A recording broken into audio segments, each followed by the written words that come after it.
Bienvenidos a su noticiero oficial de México. Lorenzo Córdoba se nos fue.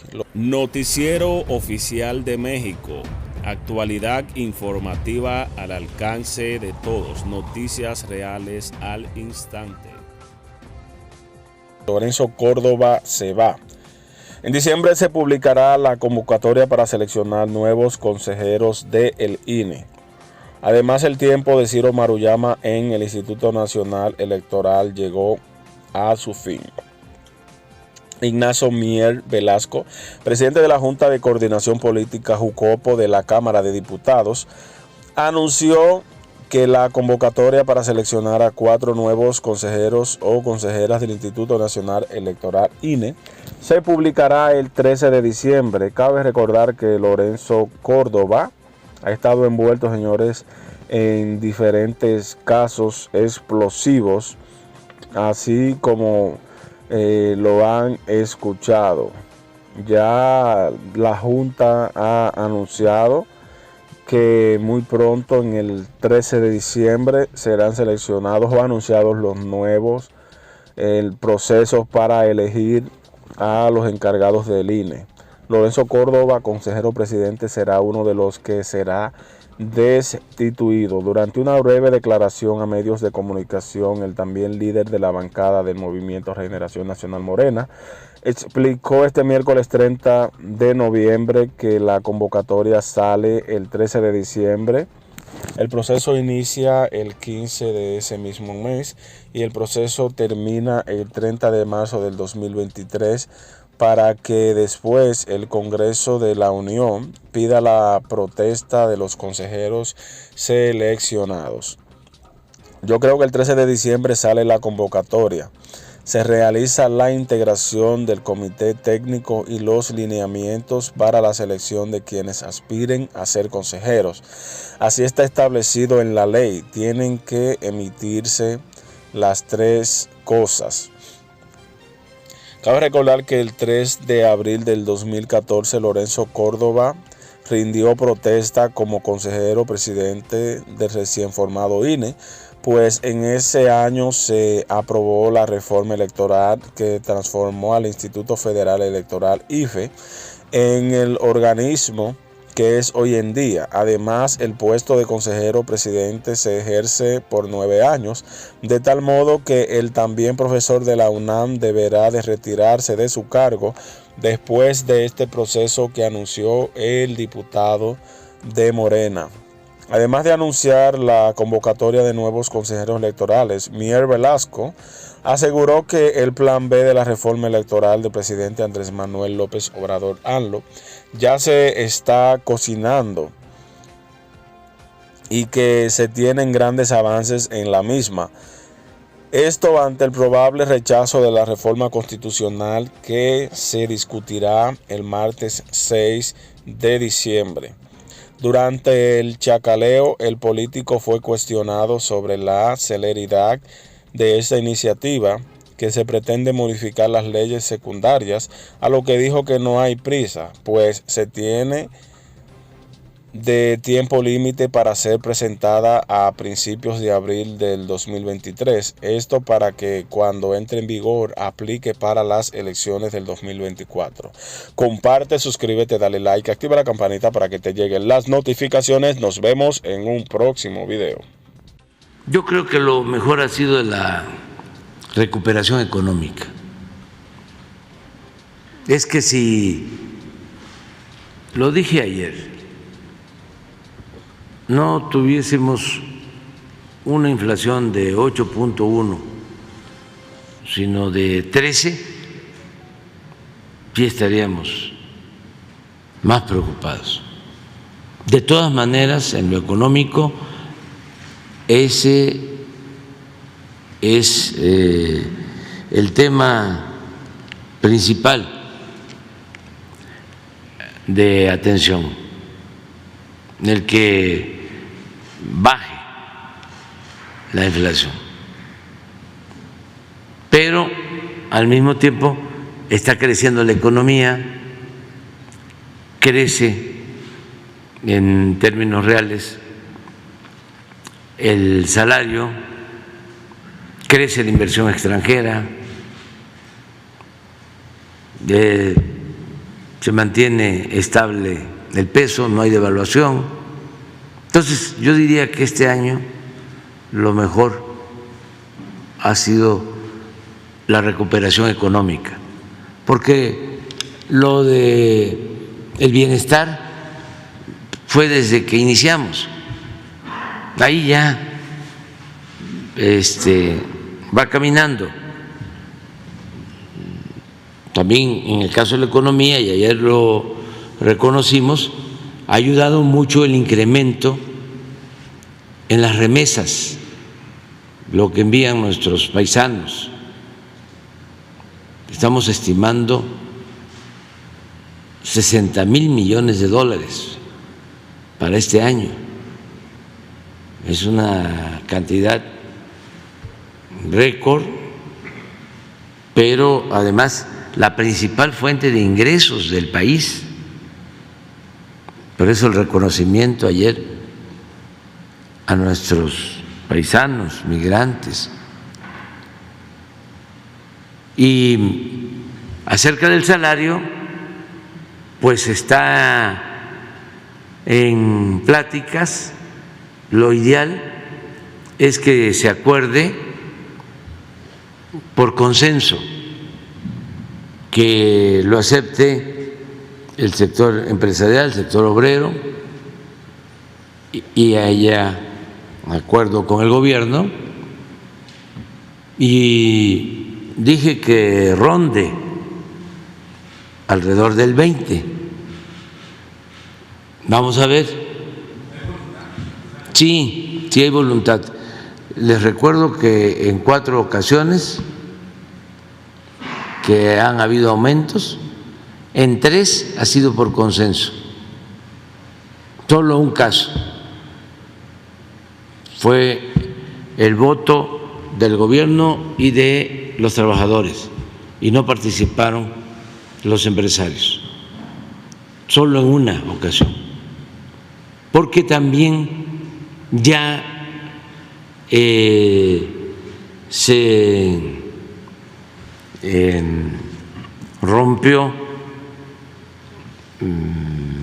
la creencia, el mito de que si aumentaban los salarios había más inflación. Eso fue un truco usado por la tecnocracia neoliberal. Por eso cometieron la barbaridad de no aumentar los salarios en 40 años. En términos reales, el salario no solo no aumentó, se redujo en 40 años. Perdió poder de compra, poder adquisitivo, con todo lo que hemos hecho, que hasta antes de lo que va a pasar, de este nuevo aumento, tenemos el 62% de incremento en términos reales y el doble en la frontera. Aún así, todavía estamos abajo del salario mínimo de algunos países de Centroamérica y del Caribe. Fue un crimen lo que hicieron durante 40 años. Se redujo el salario mínimo en 70-75% de su poder de compra. Hay una lámina, no sé si la podemos poner, del salario, sí, pero primero son 2. Una de China, cuando comienza el desarrollo en China, la expansión en China, cómo estaba el salario con relación a México, cómo está ahora. Ese está en mi libro, creo que el de la economía moral, y la otra tabla de el salario en México en los últimos 25, 30 años. Entonces, eso es lo que tenemos que resolver y pues es la economía la que ha estado funcionando, nos ayuda mucho que se fortalezca el mercado interno y con estabilidad, que no haya deuda, que no aumenten los impuestos, que no haya gasolinazos, que no aumente el precio del diésel, del gas, de la luz. Todo eso ayuda mucho. Sí, es esto. Miren cómo comenzó.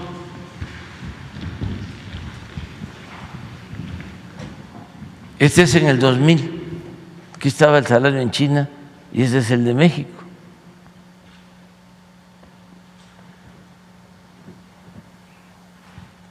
Cuando comienza el auge en China, porque aquí hay tasas de crecimiento en China del 12, 14% anual, se decía también de las mentiras que la ventaja comparativa de China estaba en los bajos salarios. Por eso se estaba convirtiendo en la fábrica del mundo. Pero miren el comportamiento del 2000 al 2018. Van aumentando ellos su salario.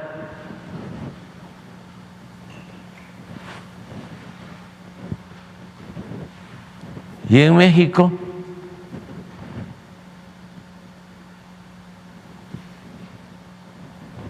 vamos quedando. Y esto todavía se profundiza más en los últimos tiempos.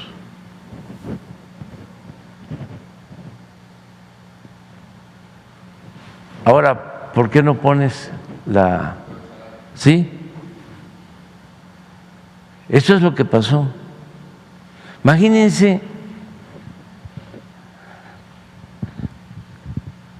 todo esto.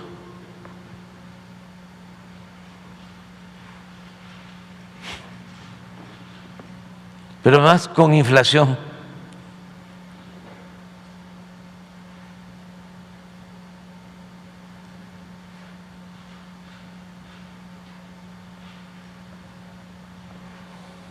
Y la mentira, el engaño. No aumentes el salario porque viene la inflación. Y nosotros aumentamos el salario aquí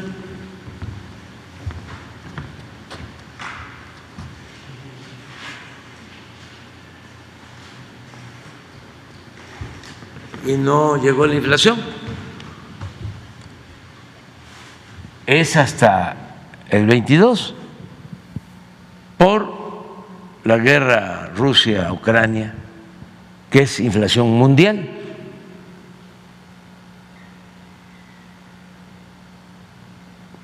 Pero no es por el aumento al salario. ¿Por qué no pones la inflación en México, en Estados Unidos, en Europa? Para nada más tener una idea de que la inflación viene de fuera.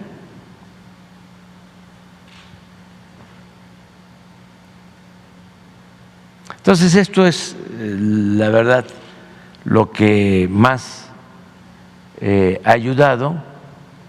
Por eso no hemos tenido crisis de consumo, ayer lo comentaba, y eso nos da mucha estabilidad, mucha paz, gobernabilidad. No se apaga la llama de la esperanza. Y esa es la fórmula. Las oligarquías o dictaduras son subversivas.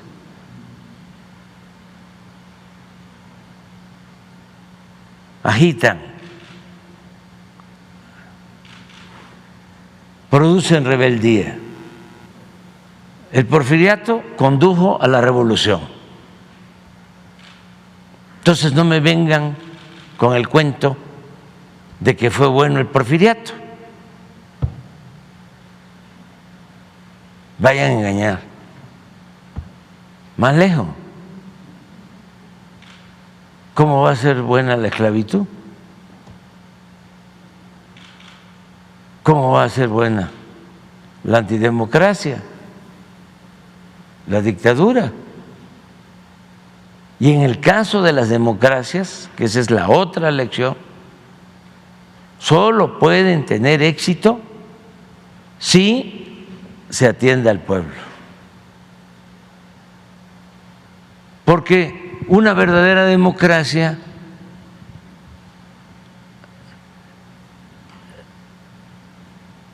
le afecta privilegios a la oligarquía,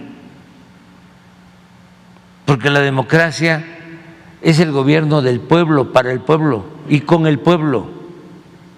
Entonces, la oligarquía es el gobierno de los de arriba, de los ricos. Entonces, cuando hay una auténtica democracia, no una simulación democrática, pues de una u otra forma, los de arriba se sienten agraviados. Y entonces hay una reacción, por eso se habla de reaccionarios. Esa fue la reacción que enfrentó Madero. Los porfiristas que se sentían afectados en sus intereses con la prensa porfirista, con los intelectuales porfiristas, con los militares porfiristas y, por si fuese poco, con el embajador de Estados Unidos en México, Wilson, fraguaron, tramaron el golpe de Estado.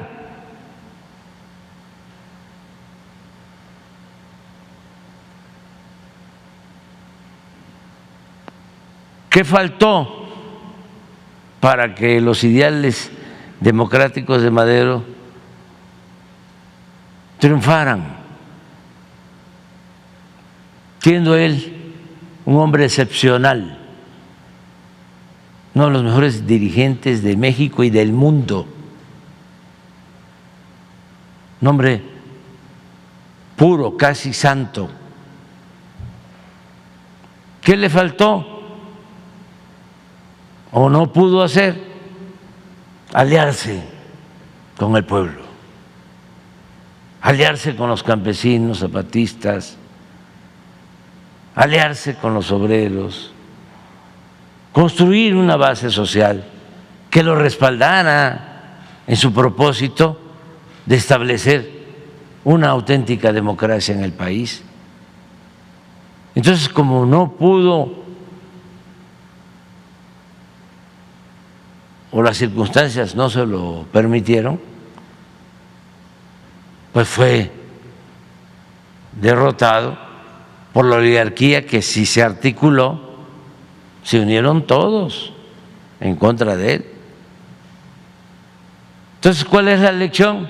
¿Quieres transformar? Apóyate en el pueblo.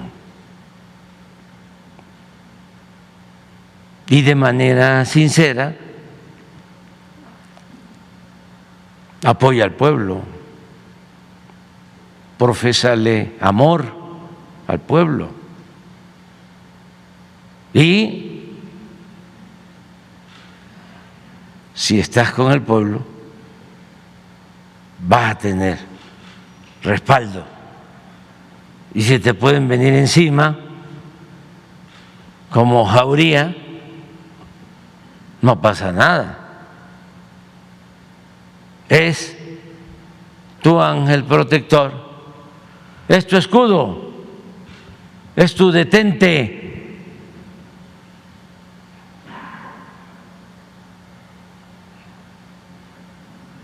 ¿Saben lo que dicen los detentes, no? Que traigo en la bolsa. Detente.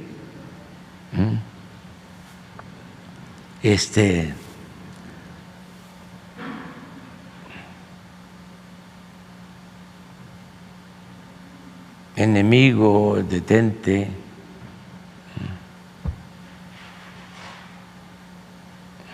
Demonio, que el corazón de Jesús está conmigo. Detente.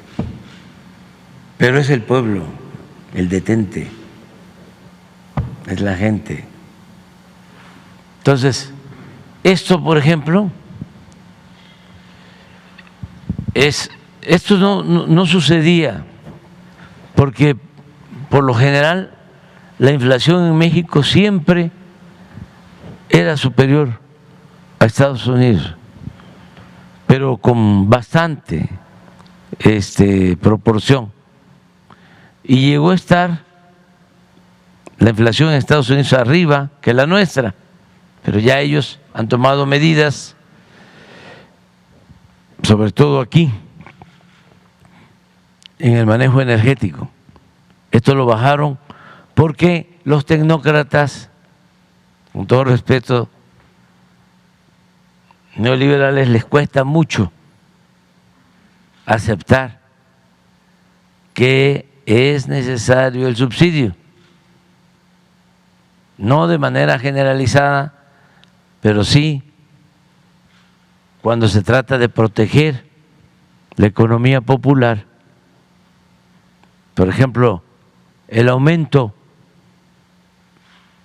en el precio de las gasolinas, y lo tenían sin control y se les subió. Nosotros, miren cuánto tenemos de incremento en energético, 0.3, porque no ha subido el precio de las gasolinas, del diésel, porque si se nos sube el precio de la gasolina, aquí estaríamos en 13.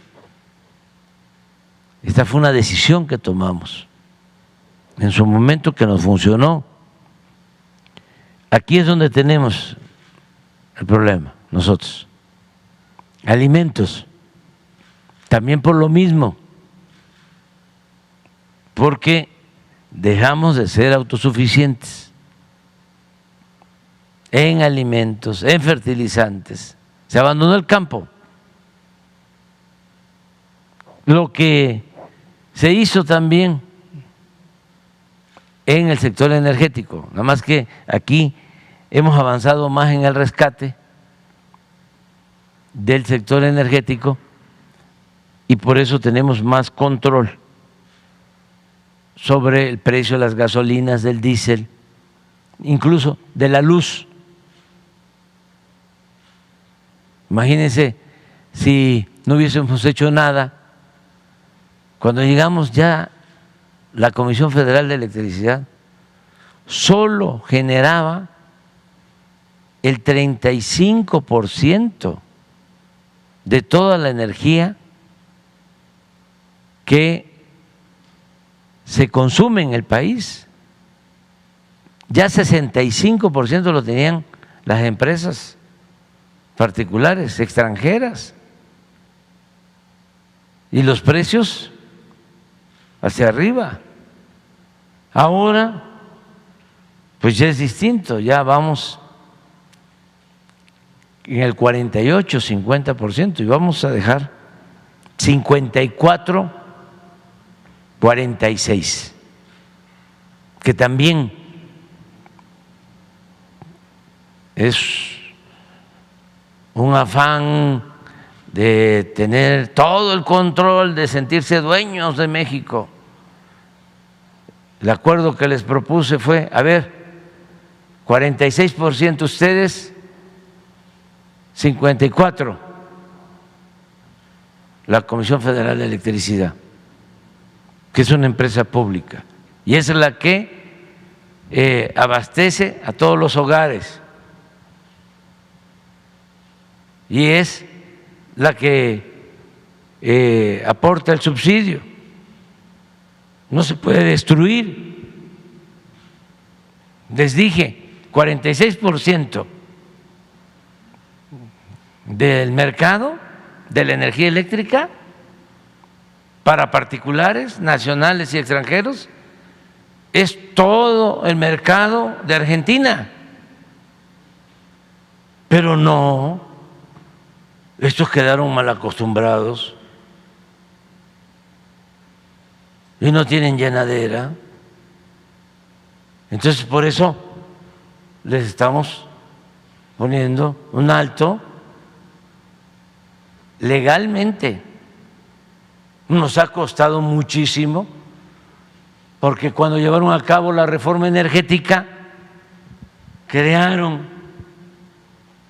todo un sistema de protección gubernamental.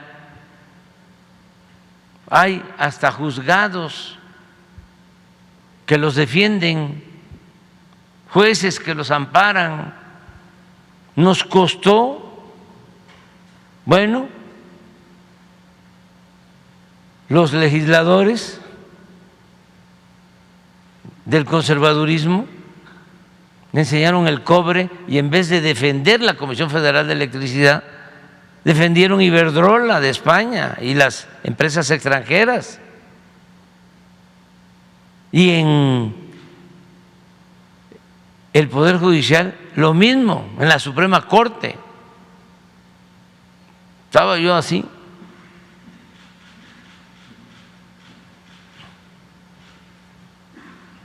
Porque querían declarar inconstitucional la ley eléctrica para que siguieran manteniendo los monopolios extranjeros, el llamado autoabasto, que afortunadamente ya se declaró como fraude legal, pero nos costó muchísimo. Entonces, aquí no hemos podido, ha ido bajando. Hoy tengo reunión con el secretario de Agricultura del gobierno de Estados Unidos.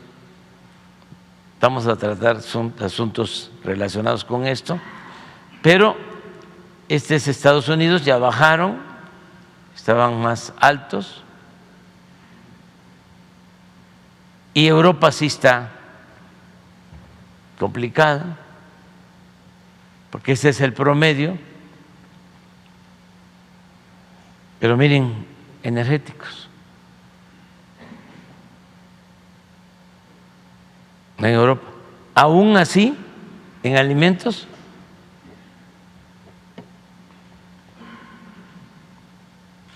nosotros estamos arriba. Por eso aquí, con Ricardo, desde luego el secretario de Hacienda, Rogelio Ramírez de la O, la secretaria de Economía, todos estamos trabajando en esto y el próximo lunes vamos a presentar un informe del plan antiinflacionario en alimentos. Les adelanto que estamos muy satisfechos con la actitud de industriales y de comerciantes. Lo vamos a ver graficado el lunes, pero están cumpliendo el pacto que firmamos de la canasta básica.